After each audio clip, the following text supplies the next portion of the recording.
This is your boy JG. This is the Punch Report. In this video, 3 keys to victory. Devin Haney, Regis Prograis. Let's go. Welcome back to the channel, y'all. This is your boy JG. This is the Punch Report. Let's get right into it. We know Saturday, December 9th, WBC belt, 140 pounds on the line. Regis Prograis, Devin the Dream Haney. And I wanted to give keys to victory for both combatants. Let's do this quick as possible. You guys know I got the clips ready, so let's go. First and foremost, Devin Haney, jab, jab, jab. One of the best jabs in the sport of boxing. Very educated, sharp, creative, used a lot of variety. It's what kept an aggressive style fighter like George Kambosos at bay. Let's take a look here. You'll see him utilize a jab, like I said, from the hip, right off the shoulder, controlling guys, then setting up the right hand, either to the body or the sweeping right hand or just a tough 1-2. You'll see him step in right here. Hard 1-2 on George Kambosos.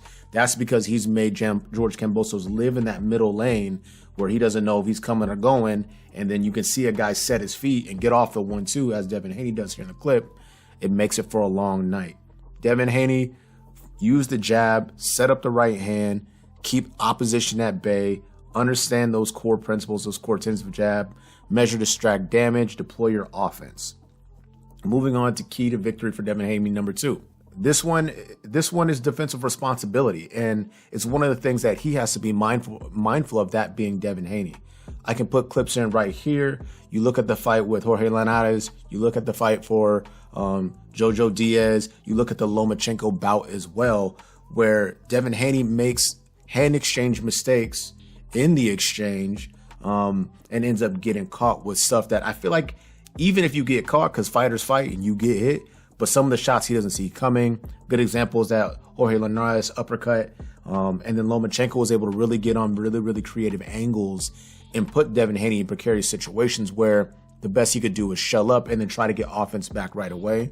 I think in those bouts you saw that Devin Haney does have a bit of durability, bit of toughness, has shown the ability to come back from adversity, but the defensive responsibility is going to be crucial against a guy like Regis Prograis who can punch, has good power. He can either stop you or drop you or lump you up. Making big critical errors must be avoided against a guy like Devin the Dream Haney. Last key to victory, against Regis Prograis. Last key to victory for Devin Haney is going to be that right hand of the body. It's something that he's thrown before.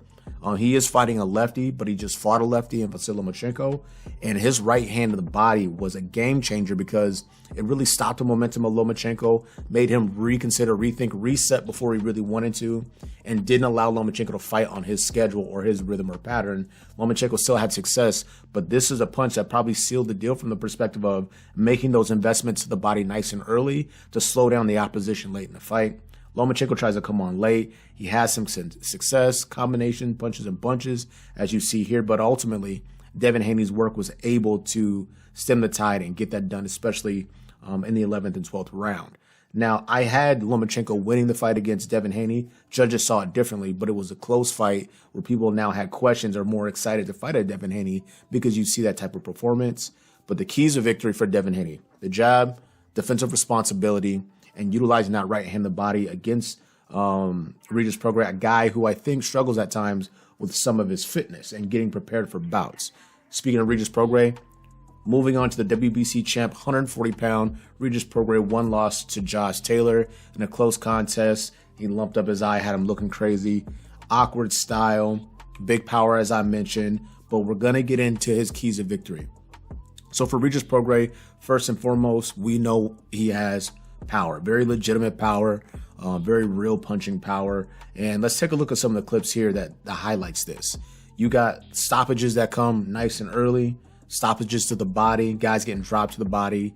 And the William Zepeda here, let's take a look at the William Zepeda knockout here. This is in the 11th round, which tells you the power carries out. So from bell 1 to the final bell, you have to be able to contend with this and be cognizant of this. He hits William Zepeda. Zepeda just short circuits, shuts down. Regis steps in, finishes him off. Highly competitive fight, back and forth action. Hurt Zepeda multiple times with big shots. Even had to recover from absorbing a couple of big shots himself, but proved to be durable and come in there and show that he has a type of power that can last for the duration of a bout, as well as the damaging type power, Josh Taylor's eye, and Tyrone McKenna cat, he got lumped up pretty good too. You can see here acknowledging the shot. But ultimately, the power will rule the day for Regis Prograis. How much of that can he put onto Devin Haney? How can he affect him? Can he slow his legs down? Can he make Devin Haney get gun shy by landing those really, really big, hard shots? Now, the next one kind of leads right into that. The ability to close the distance is not something that I think a lot of people really understand how well Regis does. And what that means for me is to get from out of range or mid-range into punching position where you can land significant shots. You look at the knockdown here against Sorilla, a fight that he really didn't look good in, but playing around the outside, slipping left, slipping right, trying to avoid the jab, steps in, lands a power shot. Now, the delivery system for Regis Prograis is not perfectly polished. At times, it looks like he's trying to throw a football or a baseball, not just deliver power purely right off the shoulder or from the fulcrum of the elbow on the left hook. Along those lines, he's a very awkward delivery system, which could get him in trouble against a Devin Haney who can counterpunch, getting out of positions on right hooks will be my left hook, not getting your feet and your hips through, and then you can get caught with an uppercut or something crazy. But his ability to close the distance quickly is something that Devin Haney is going to have to be mindful of. A fighter who does at times have a wider stance, he's available to be hit with those types of shots. This is something that Regis Prograis can do really, really well. Seems like he's outside of range, and then next thing you know, you're on your butt looking up at the lights. The last key to victory for Regis Prograis, do not smother your work. Now, we know you close the distance very well. Once you land that really, really good power, give yourself a half step back, measure, dig to the body, get off to the outside, rip to the other side of the body, jab, jab, circle, and, continue to work those pressure and power punches. Sometimes, especially when fights get a little later on, guys wear down, they get tired. He'll do a beautiful job of closing the distance, then tie up, smother the work, try to work on some rabbit punches off to the side or whatever the case may be. Allow yourself that space to continue to deploy offense and utilize that power. I don't think the opportunities are going to come in abundance against landing like really flush shots on Devin Haney. So when you get those opportunities, be sure to sit the butt down out a little bit, pause, and land good shots and not smother your work. Those are the keys to victory. Regis Prograis, Devin Haney. Ultimately, my prediction is this.